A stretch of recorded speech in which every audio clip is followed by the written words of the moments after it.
All right, tonight I'm going to be talking about Octagon Hall. It's been called the most haunted place in the South, and after the evidence I've seen coming out of the place, I'm inclined to agree. Now, technically, a little bit outside the footprint of Appalachia, this is in Franklin, Kentucky, about an hour outside of Nashville.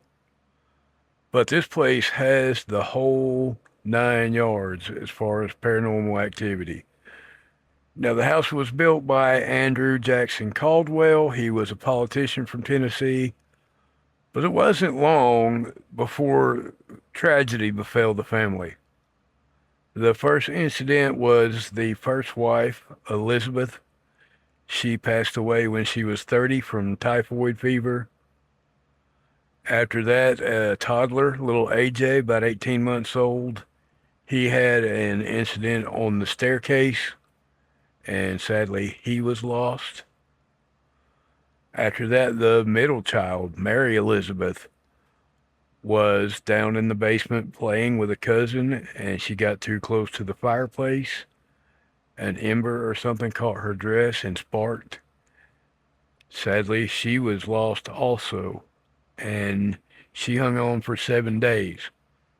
Little Mary Elizabeth is one of the more prominent spirits that makes an appearance still at Octagon Hall.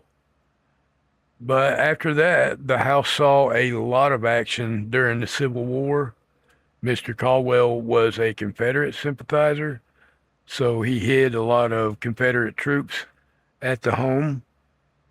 The Union discovered this and they were not pleased with the Caldwells, and they did not treat them kindly. It said that they slaughtered their beef cattle and kept them for themselves. They also, out of sheer spite, slaughtered their dairy cow and threw it in the well, contaminated their water supply, said that they had to drink water, had to fetch water from the creek for a month after that, after they poisoned the well.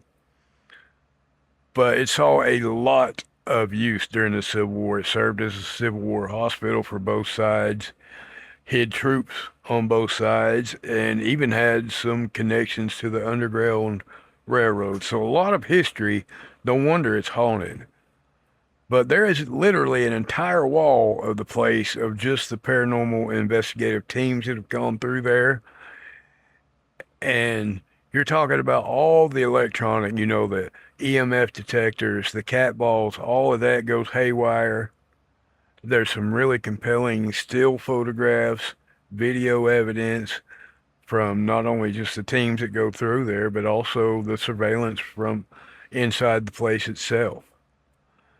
The caretaker says he has been there countless times in the middle of the night because the alarms will trip from a motion sensor inside, and he has to meet the police down there and, of course, go through the property. And there's no way. Now it'll show you what room a motion detector was set off in, and this will be in the center of the house where you would have had to set off several other motion detectors to get to this one. So just totally unexplainable. But disembodied footsteps, of course, disembodied voices, disembodied singing is one that not every place can say. But the caretaker's wife was singing a song one day, and when she stopped, someone else picked it up. And full bodied apparitions. They have seen shadow figures, but full body apparitions are definitely still on the table here. Soldiers, Mary Elizabeth has been sighted. So, Octagon Hall may well be the most haunted place in the South, and it definitely deserves honorable mention on this show. It is available for tours and investigations, so please contact them, reach out to them, and set it up. That's been Jay's Haunted Appalachia for tonight. Hope you guys enjoyed the story of Octagon Hall. Keep sending me those stories and suggestions, guys, and keep Appalachia haunted, y'all.